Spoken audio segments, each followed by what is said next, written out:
So, Dr. Bylund here is a newly minted senior fellow of the Mises Institute. That was just announced, I believe, a day or two ago. He is also the associate professor of entrepreneurship at Oklahoma State University. He is the author of The Seen, the Unseen, and the Unrealized, as well as The Problem of Production, a New Theory of the Firm. Dr. Bylund, you have the floor. Thank you so much. When I was asked to put a title to this talk, I thought about it for a while, and then I figured that, hey, the market process, real and imagined, is a pretty good title. And if you've read some of the old classic Austrian literature by the still live sort of classics, Joe Salerno had a piece called The Entrepreneur, Real and Imagined. And I think we sort of need to do the same thing with the market process, and that's what I'm working on quite a bit, taking the entrepreneurship perspective, of course, since that's what I'm doing for a living. But looking more at what are the implications of entrepreneurship. So the market process is something that we as Austrians tend to talk about a lot and tend to point to as something that distinguishes us from any other economic school, really, where you have the Chicago School and others. They see the economy as a static system, and they basically use equilibrium models to show how the market works or doesn't work. And Hayek put that well, that if you have perfect competition, there's no competition in perfect competition because there's nothing really going on. There have a multitude of businesses selling the same good, and you have a multitude of customers buying from different companies, and it doesn't really matter who you buy from or anything like that. And at that market equilibrium price, any firm can sell whatever they feel like producing, so you just maximize output. Of course, that has nothing at all to do with how the market actually works. So it does make sense to say that we as Austrians see the market as a process rather than as a static system. And there's a lot of confusion, I think, about what market process actually means. And even though we have used it within Austrian economics for quite a while, others still don't understand it. But my argument is really that we as Austrians have sort of misconceived or misunderstood the market process itself. And what I mean by that is, what I'll do is go through how we usually think about the market process, and then I'll introduce, taking from some of my recent work on the entrepreneur promoter. Mises talks very briefly about it, saying that it can't be praxeologically defined. So he basically says that it's one of those concepts that economics can't do without the promoter, but we can't define it praxeologically, so we can't say anything really. So then he moves on, and I beg to differ. I think we can define it praxeologically, and I think we need to as well, because it's super important. And I think it also changes how we view and how we should view the market process. So let's start with how we typically see the market process. I think most people would probably refer to Hayek's 1945 paper, The Use of Knowledge in Society. It's one of those classics published in the American Economic Review, which is still today is one of the top journals. It's so good and so well regarded that if you get one paper in that journal, you basically your career is done. You don't need to do much more at all. You have tenure, you have speaker fees, whatever, because it's one of those journals that most people, they only dream about publishing in it. So I mean that paper should definitely be taken seriously. But it's really a paper about the price system. It's a paper about how the market adjusts to information and how prices are information in a sense and communicate information, so we don't have to know a whole lot about much at all, really, when we're acting. So prices convey to us that fraction of knowledge that we need to act economically. We don't need to know the specifics of anything. In Hayek's example, he talks about the tin market and a tin factory, where tin suddenly has a lot of extra demand, or there is like an accident in a big tin mine somewhere. So do entrepreneurs who use tin in their products need to know that there was a disaster in some mine somewhere? And the answer is no. And of course, they don't need to know. And he talks about how all they need to really know is that, no, look at that. The price of tin has increased, and it's increased by quite a bit, which means that they will all respond in a sort of rational manner.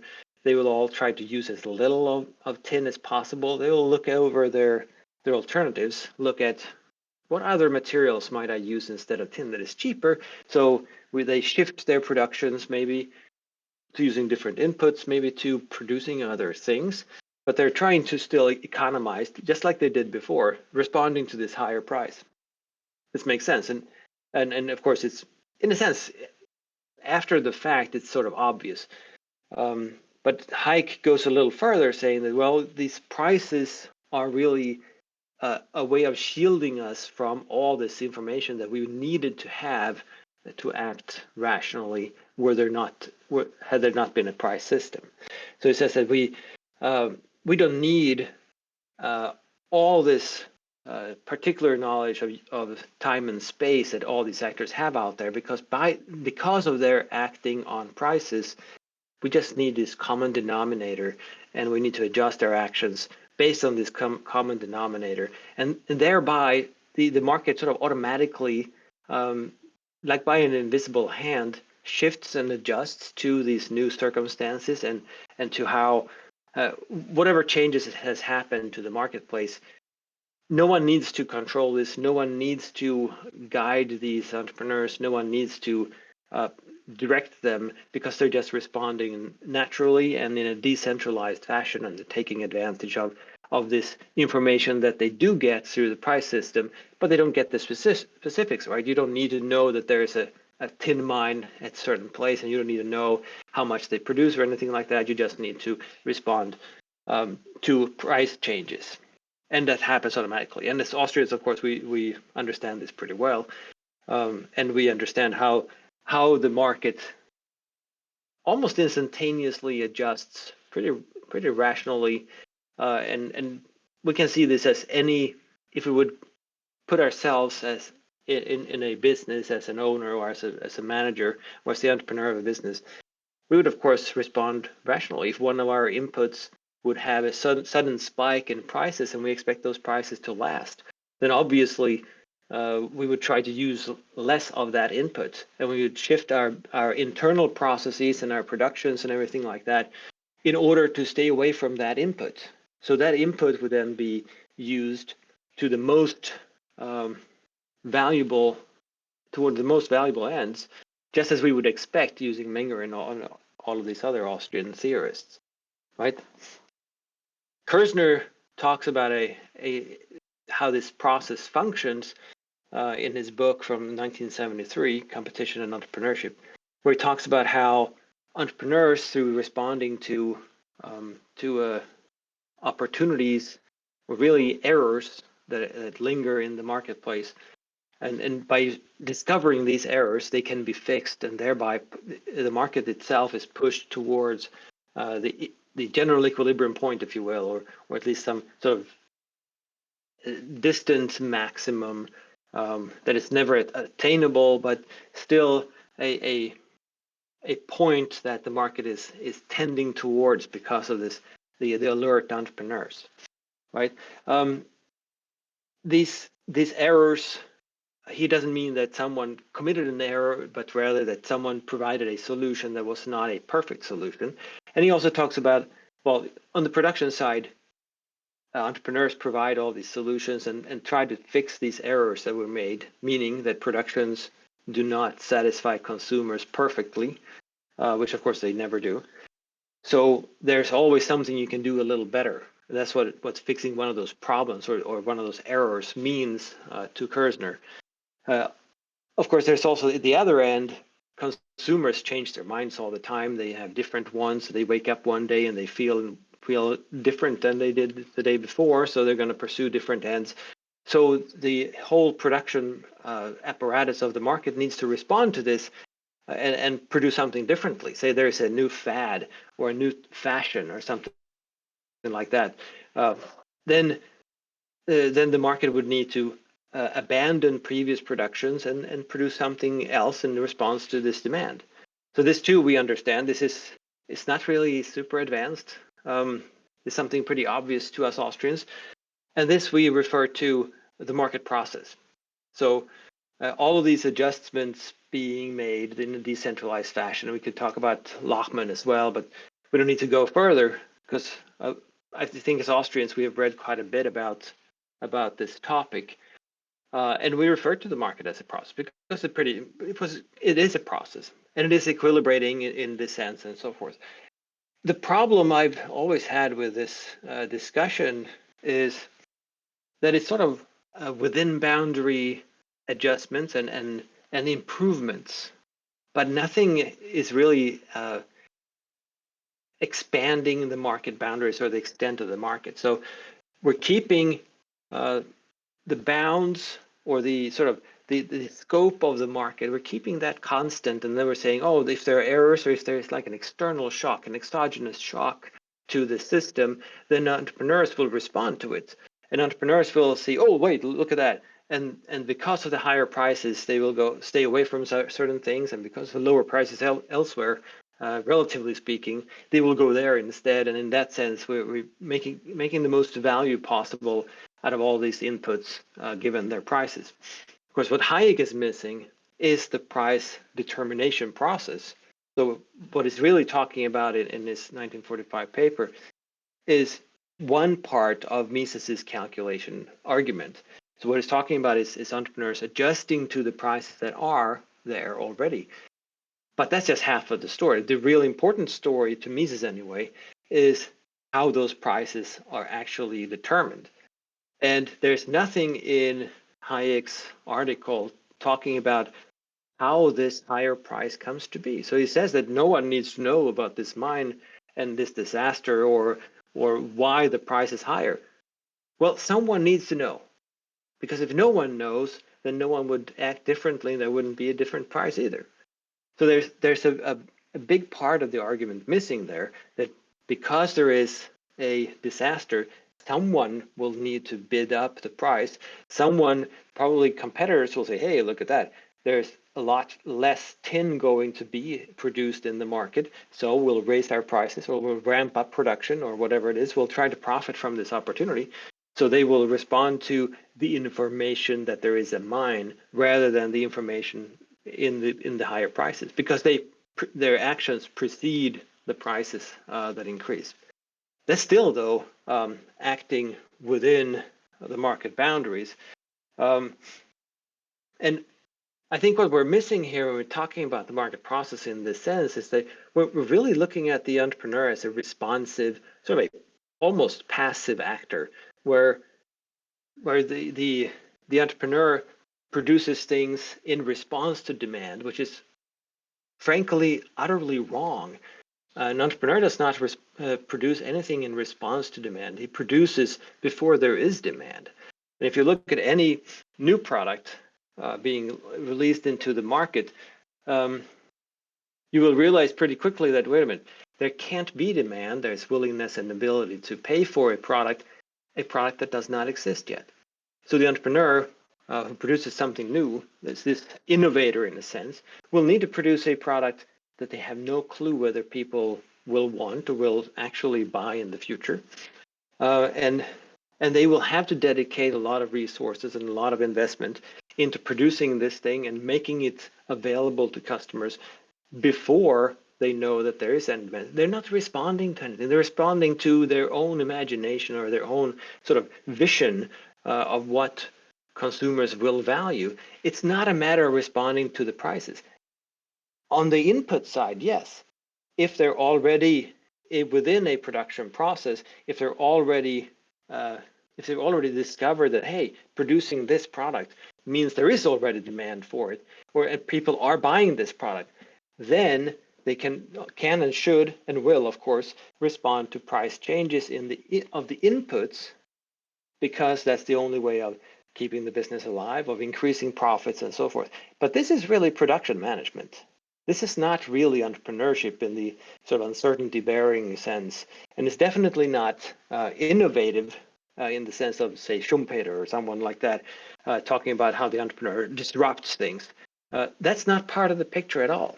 So we're talking about a market process where there is no revolutionizing action. And seeing the entrepreneur as a passive and responsive agent, I have a huge problem with this, theoretically and empirically as well, because this is not really what is going on. This is not really what entrepreneurs are doing. This is not really entrepreneurship, the function in the marketplace either. So let's talk a little bit about what this is. And I published a paper in the Quarterly Journal of Austrian Economics in 2020, in the fall, in the special issue on entrepreneurship, where I talk about the promoter, which is, it's really Mises's conception of the Schumpeterian disruptive entrepreneur, if you will. It's not perfectly fair to call Mises's promoter a Schumpeterian entrepreneur, but it's close enough. And in there, he really talks about how the driving force of the market is the entrepreneur, sure. The driving force of the market is entrepreneurship, sure. But he's pretty clear, although he's not dedicating, say, a chapter or a big section of a chapter anywhere in Human Action to discussing this. He has certain phrases and statements a little here and there where he makes it clear that what he means by the driving force of the market is not entrepreneurship in general, which he defines as the uncertainty-bearing aspect of human action, which of course would mean starting a business and running a business and not knowing exactly how many you will sell of a good and so forth. But rather what he means is the driving force is this force among entrepreneurs that is responsible for the great adjustments and the big shifts in the economy. And he says something about that. There are plenty of quotes in my paper that I can use to justify this. I recommend to read the paper rather than I read it to you here. But it's interesting because he distinguishes indirectly between entrepreneurship as sort of figuring out the best utilization of resources. And it says, I'm going to quote Mises, the promoter, he does not merely, or promoter entrepreneurship does not merely consist in determining the general plan for utilization of resources.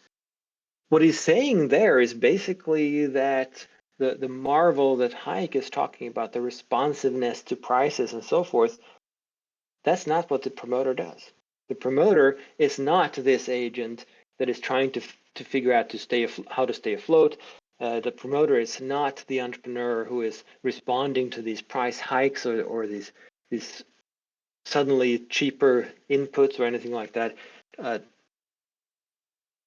That is not at all what the promoter does. The promoter does something different. And it says the promoter, the role of the promoter, the main function, is to bring about adjustments of production to the best possible supplying of the consumers with the goods they are asking for most urgently. Okay, so there are many ways you can define this or interpret this.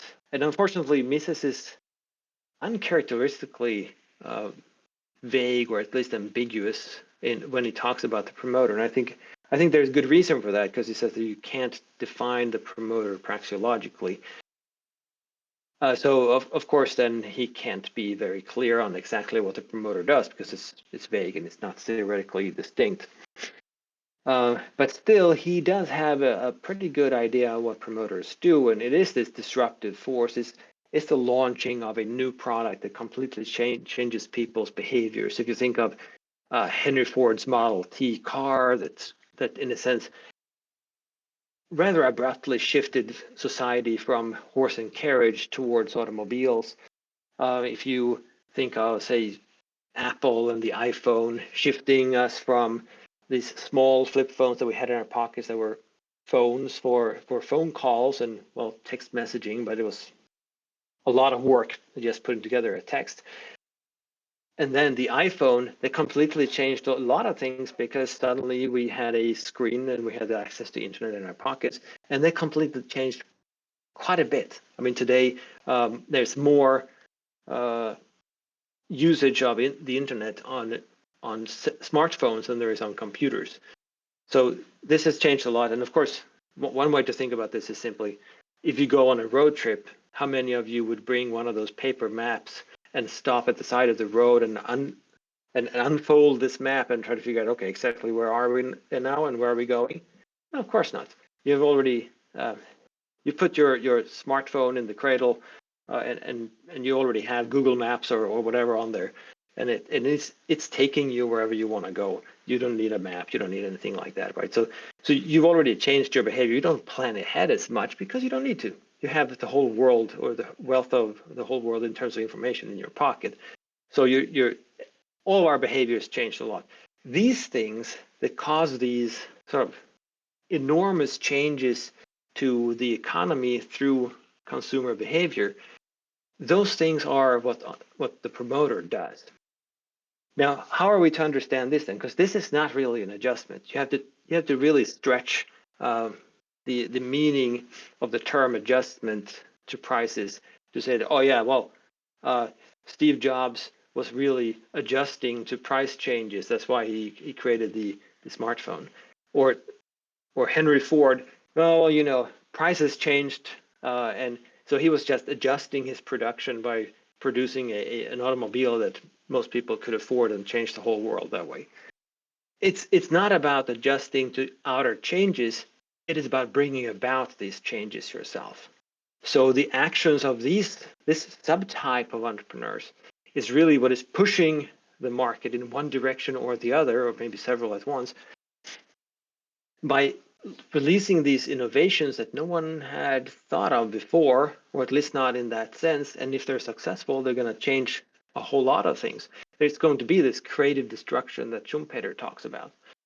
Now, why is this important? Well, in our analysis of the market process, excuse me, if we're looking only at the market as within fixed boundaries and how the market responds to exogenous changes, as in the Hayek-Kerzner sense, then nothing is really going on. Where does growth come from? Well, it comes from the better utilization of the resources that are available. And of course, there are some changes, and consumers change their minds and things like that, as Kerzner talks about. But where does the economic growth come from? And especially like really rapid economic growth. And where is innovation in this story? There is no innovation in this story. There is no real driving force of the market process, as Mises talks about. So there's something missing to the story. Now the issue here is that if we introduce the promoter and we go this what I interpret as Mises's view of the market process as having these disruptive agents in here, what I think they're doing, and what I talk about in the problem of production, is how these promoters, even though I don't call them that in the book, how they can establish a type of production that no one has seen before.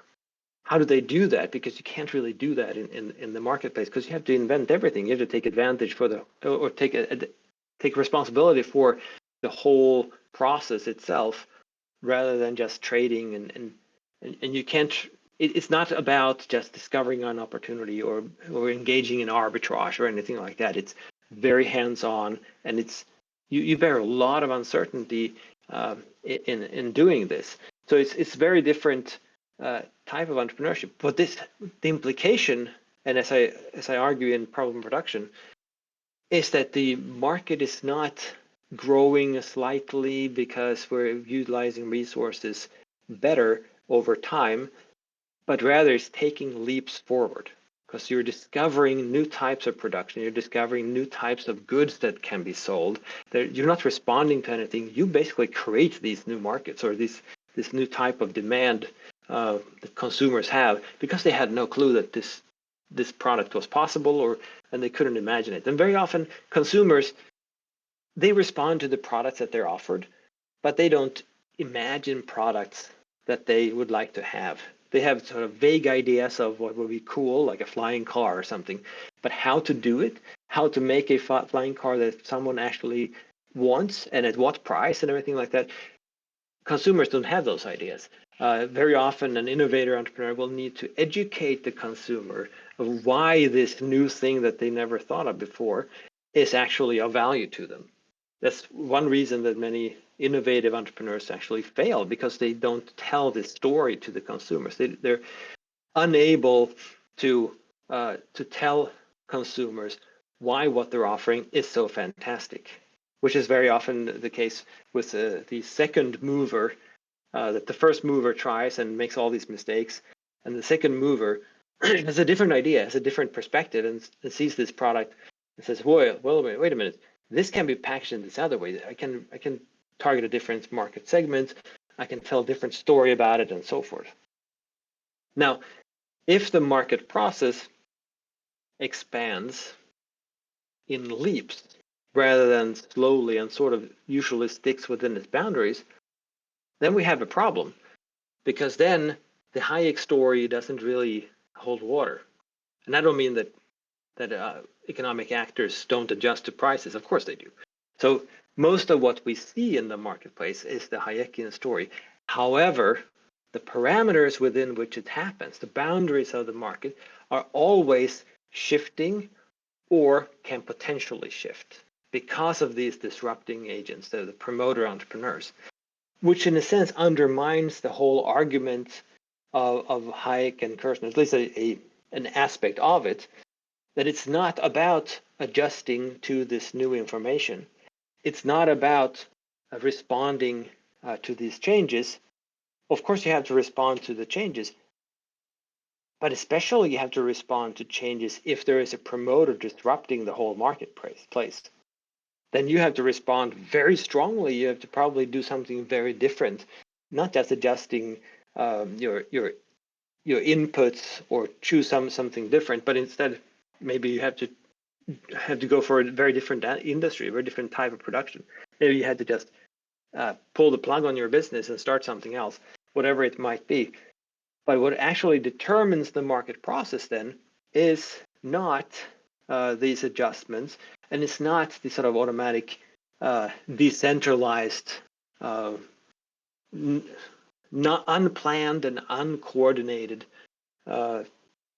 adjustment to these changes that happen, but rather what determines where the market is heading and what is going on in the market are these promoters. And these promoters, of course, if there is a chance that there might be a promoter, even if there isn't, all the other actors need to either assume that there isn't going to be one, which is a high risk, right? Because you can lose everything if there is one, or assume that there might be one.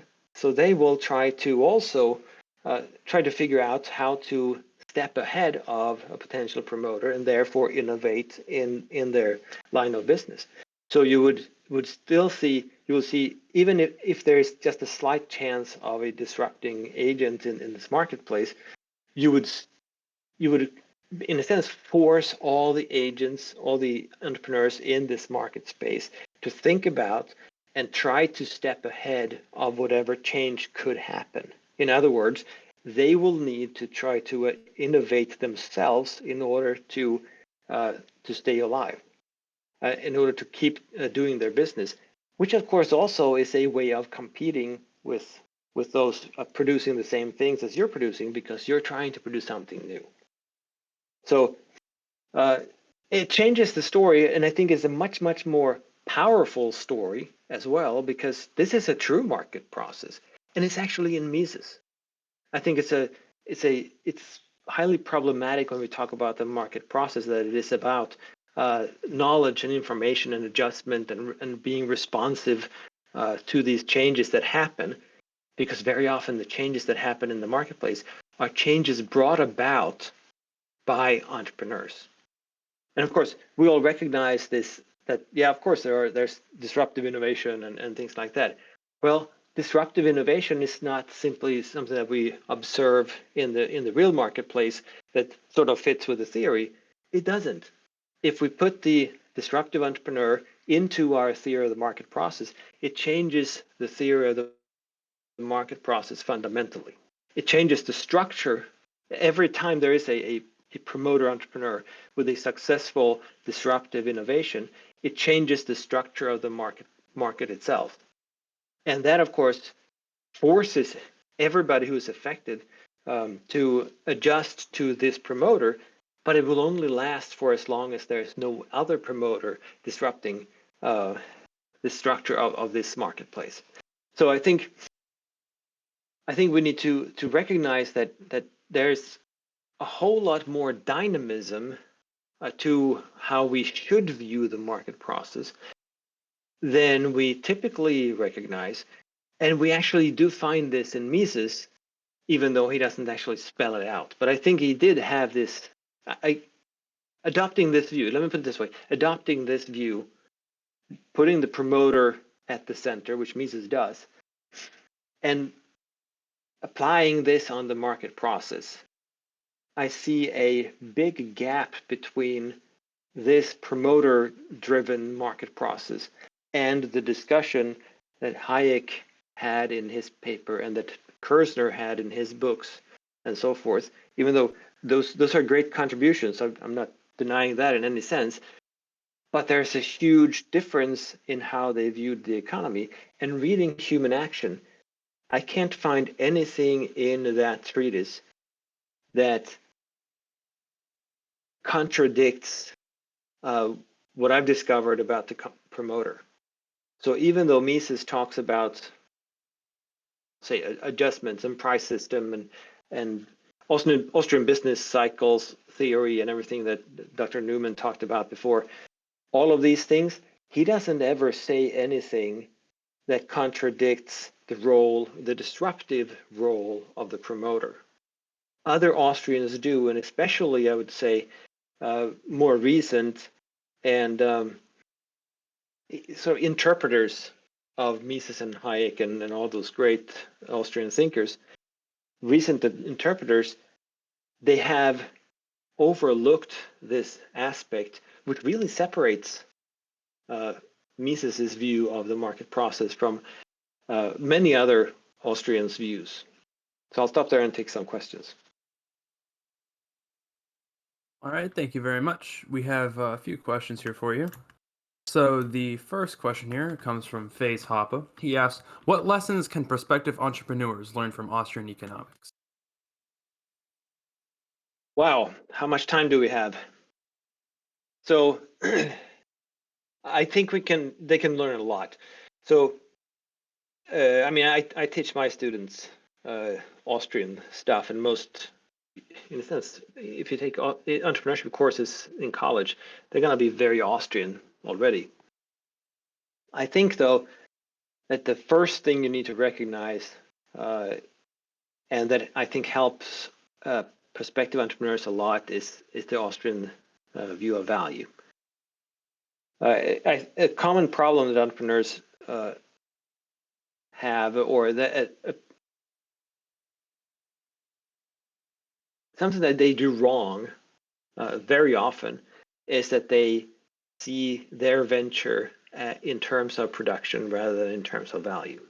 What I mean by that is that they want to produce a product, which is fine. Then they scan the market and they look at and they calculate how much will it cost to produce this product. Then they estimate the profit that they would need to do it, or what they would like to have, or whatever, some kind of profit rate or markup that they fancy. And then that produces the price. Then they might make some adjustments to the price, say, so that it ends with 9 or 99 or something like that, to use that type of psychology. But other than that, they follow the value production process. They think that is the same as the physical production process, and it's not. As an Austrian, you would recognize that, wait a minute, what I can do, the reason I get paid at all, the reason I can make money, is that I provide something of value. Not in my own terms, in someone else's terms. So you have some skill, you want to produce some product, whatever it is, figure out who will value this most, and how can I make it most valuable to those people. So you start with the output of your endeavor, what it is you're selling and how you're selling it and to whom you're selling it. Then you say, okay, so these guys value it really highly. How highly? How much can I charge? What price would they be glad to pay for this product? Not what price could they potentially pay if I twist their arms, but at what price would they go like, whoa, this is awesome. I'm gonna grab two. Right? That's the price that you should figure out. And this price is really a function of how much they value the product. Then when you have the price, your job as an entrepreneur is to figure out how can I produce this thing at a cost that is lower than this price so that I can make something in return as well. So you see, the value process is completely the reverse of the physical production process. And I think that is so, in a sense, it's so obvious, but it's something that we're missing, and a lot of people are missing.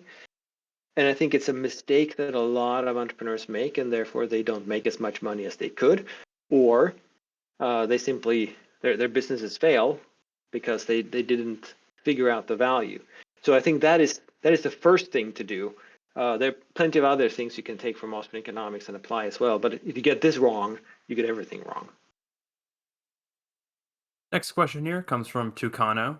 They ask, is market process theory better described in terms of emergent orders or equilibrating processes? And does equilibrium analysis still have a role to play in studying entrepreneurship? Okay, so that's a good question. Thinking of the promoter, I'm not sure that the equilibrium, or at least in terms of general equilibrium, makes a whole lot of sense anymore.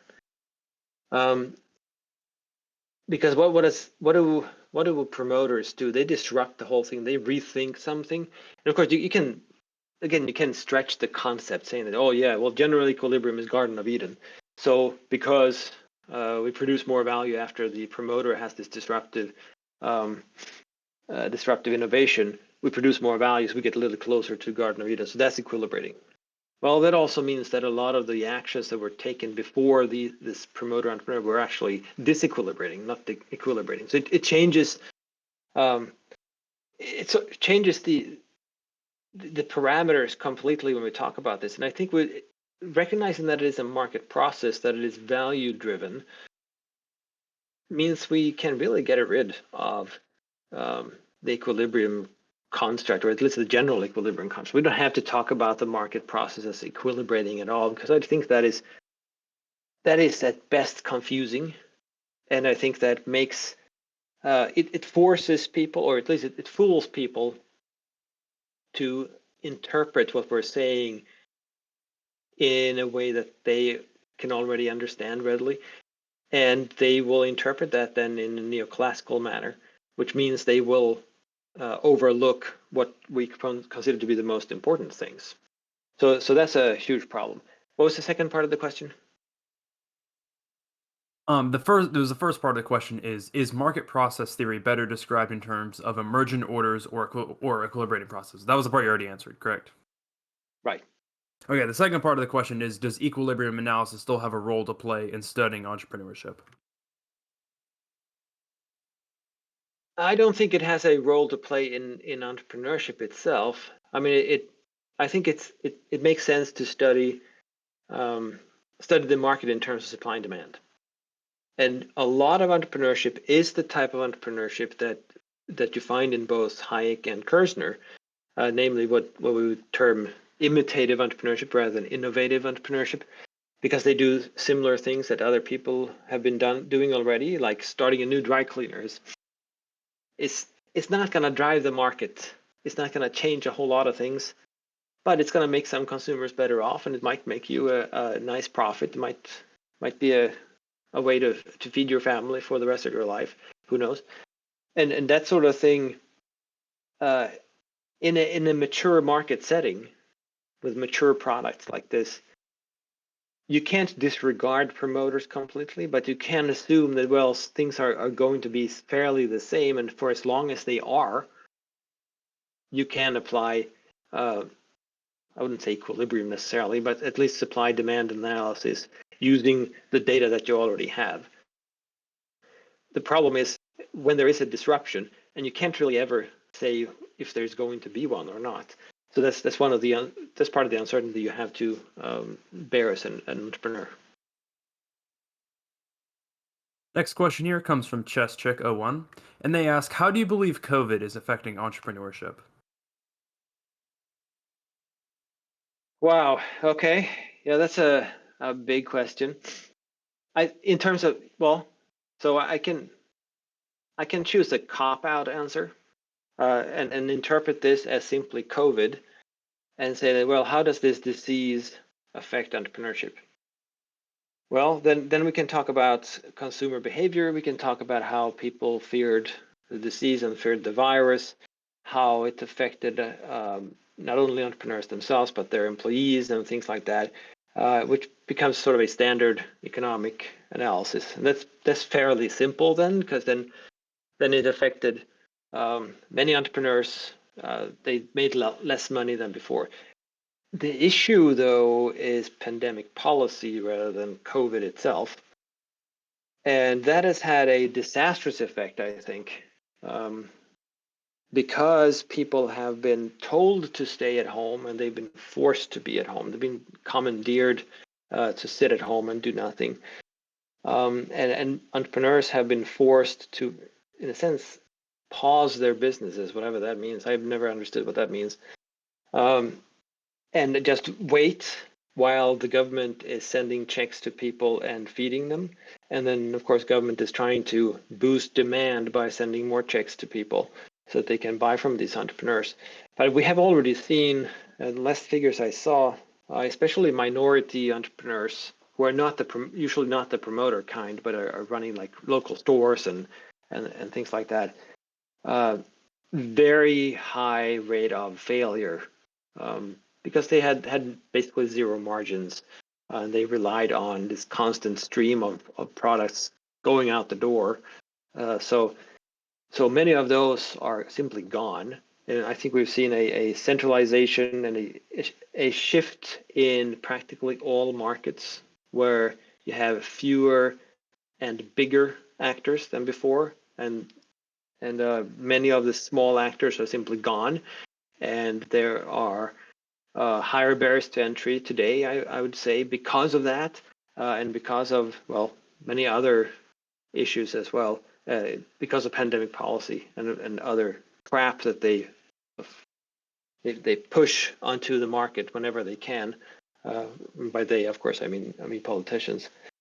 So no, I think the pandemic policy has tried to revolutionize the economy in a sense by changing its structure. So it's what I'm seeing is actually terrifying. Next question here comes from Guri equals PQ. And he asks, is arbitrage necessarily entrepreneurial outside of evenly rotating economy conditions? Yeah, that's a good question. And it really gets to the definition of entrepreneurship. And there are several in Austrian economics. When if you look at, starting with Menger, he talks about entrepreneurship, which was very unusual back then. But he talks about entrepreneurship and he says that he definitely does not agree that entrepreneurship is about bearing risk, as he calls it.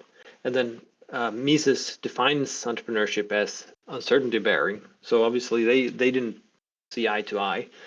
And in Kerzner's competition and entrepreneurship, there is no uncertainty. So he has excluded that. And then he tries later on in a book, especially in the book chapter in the 80s, he tries to reintroduce uncertainty and says that yeah, I just assumed there wasn't because I wanted to make the case, but it really is with uncertainty.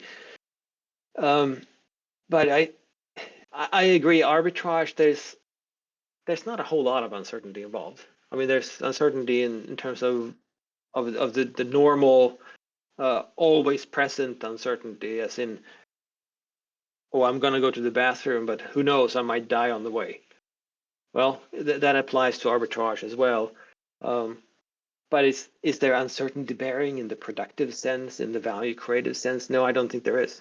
So if you define entrepreneurship as uncertainty bearing, then arbitrage is excluded, unless, again, if you stretch the term to say, well, arbitrage is just really taking advantage of price discrepancies that exist or that might emerge.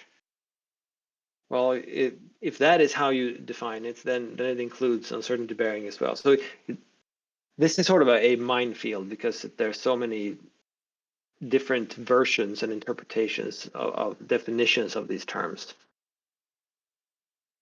And for our last question here, last question comes from Castor Troy, and he asks, is the alert and arbitraging entrepreneur of Kerzner playing an equilibrating role while the promoter entrepreneur is growing the economy, or is there something incorrect about Kerzner's view of the entrepreneur? Well, that's a can of worms.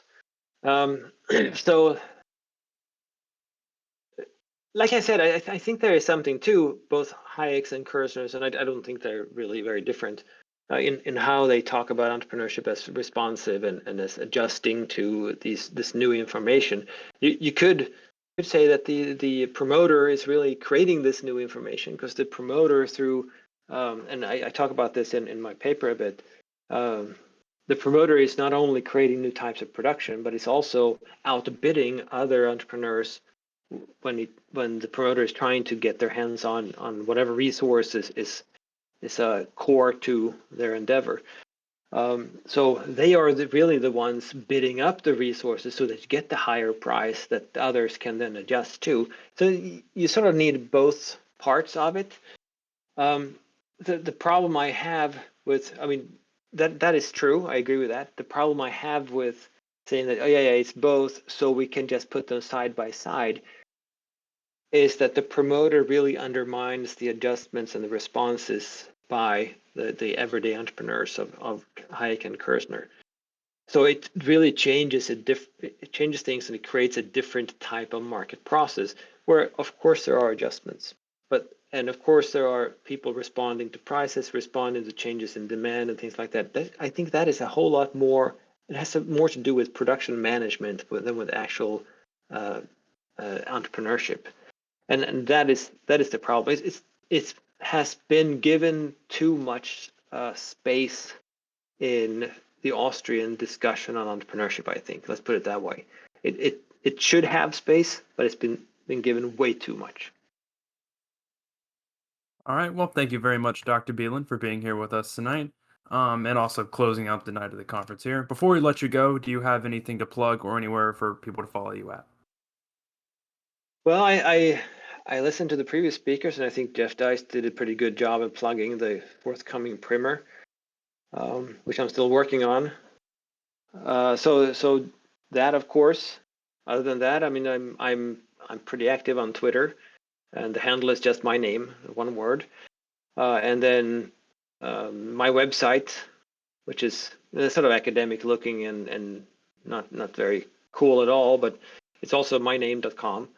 So that's where you find me, yeah. Awesome. Thank you very much for being here with us tonight. Thank you.